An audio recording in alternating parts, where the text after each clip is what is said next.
But first, folks, the response to the leaked Supreme Court opinion possibly overturning Roe v. Wade is leading to protests and in some cases violence against pro-life groups across the country. Newsmax correspondent Christina Thompson is live in the newsroom with more on the story. Christina?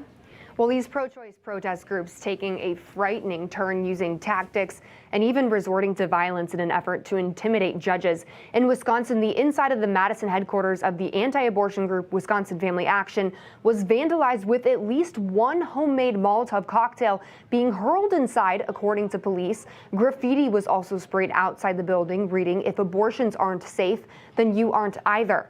The governor of Wisconsin, Tony Evers, tweeting in response, "We condemn violence and hatred in all forms, including the actions at Wisconsin Family Action in Madison last night. We reject violence against any person for disagreeing with another's view." This as pro-abortion protesters marched to Justices Kavanaugh and Roberts' private homes on Saturday. Reporter Douglas Blair tweeting out this video saying, quote, "The energy is markedly more negative outside Kavanaugh's house. The anger has become much more palpable than outside any other justice's house." Protesters stayed outside of Justice Kavanaugh's home until at least 8:30 p.m. That's according to social media reports of people in attendance. And check out this tweet from a protester in attendance saying that apparently Kavanaugh's neighbors organized the protest. The White House finally taking a stance on these protests today. Jen Psaki tweeting, "The president strongly believes in the constitutional right to protest, but that should never include violence, threats, or vandalism. Judges perform an incredibly important function in our society, and they must be able to do their jobs without concern for their personal safety." But from reading social media reports today, it looks like these protests are far from over. In fact, the social media group Shut Down DC posted plans for more protests outside of justices' homes for today. And we know this as Justice Samuel Alito allegedly has moved into an undisclosed location for his safety. Bob, back to you guys. All right, thank you very much. Joining us now from Breitbart News, he's a contributor and former special counsel in the Trump administration, Ken Klukowski. Ken, it's kind of a frightening idea, protesting outside justices' homes. And now the reports that Alito may have had to have gone somewhere. Do you know any more about this? Well, in fact, let's break down what we do know and what we don't know. What we do know is that there have been increased threats to the justices. What we also do know is that this is illegal. That is a federal crime under 18 U.S.C. Section 1507. We also know, as Breitbart News had reported on, I believe it was Friday, that for the justices living in Virginia, which would include Justice Alito, that Governor Youngkin has Virginia State Police monitoring the situation and is ready and willing to augment federal and local law enforcement efforts as needed. Those are the things that we do know. What we don't know is that there are rumors around D.C. that have been reported on several media outlets, and those were linked to by Breitbart News, is that it's even possible that Justice Alito, as the author of the draft opinion, that if and only if it becomes an official opinion of the court, would actually overrule Roe v. Wade and send this matter back to the voters to be able to decide in each state in accordance with their own policy preferences and personal values, that the justice may not be in his house at this time. So again, that's there hasn't been any official announcement along those lines. It's just been a matter of what various outlets have reported around town.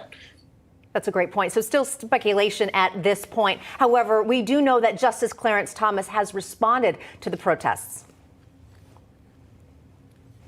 We are, as a society, we are becoming addicted to wanting particular outcomes, not living with the outcomes we don't like. We can't be an institution that can be bullied into giving you just the outcomes you want. The events from earlier this week are a symptom of that. You're, of course, a lawyer, Ken. And so what are your thoughts on that one? Again, we're talking about the Supreme Court here.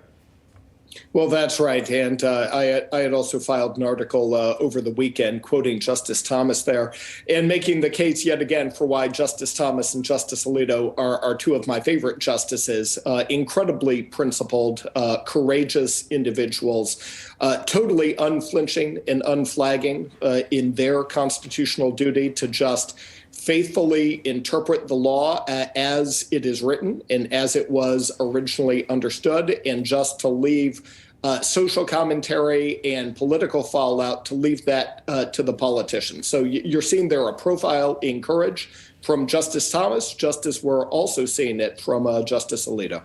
You know, the irony is they actually are trying to send it to the people to write law according to what the people actually want and what Alito was referring to. And by the way, folks, if he's writing the majority opinion, there had to be at least 5 votes. So by definition, he's not by himself. So he writes this and says, in the Constitution, there is nothing that says anything about abortion, and that is not implied or included in the 14th Amendment or anything else. So send it back to the states, and they can make their minds up as far as what kind of laws they want, right? That's exactly right. And in fact, he explains in that draft opinion, which I thought was a magnificently well-written opinion. It looks to me like it's good to be in final form. Right. And I would hope that the justices would just get it out quickly and make it official so that we can all move forward. Is he explains that implied rights are those that when you're interpreting the Constitution, you look to its text, its structure, and its history. And the test for finding whether a right is fundamental and whether it's implied in the Constitution is whether it is deeply rooted in the history and tradition of the American people, meaning that it's been there pretty much since 1789 to the present, and is also considered implicit in the concept of ordered liberty. It needs to be both of those things. And as he pointed out, he said abortion, it's not mentioned in the text. It is nowhere in the structure of the Constitution.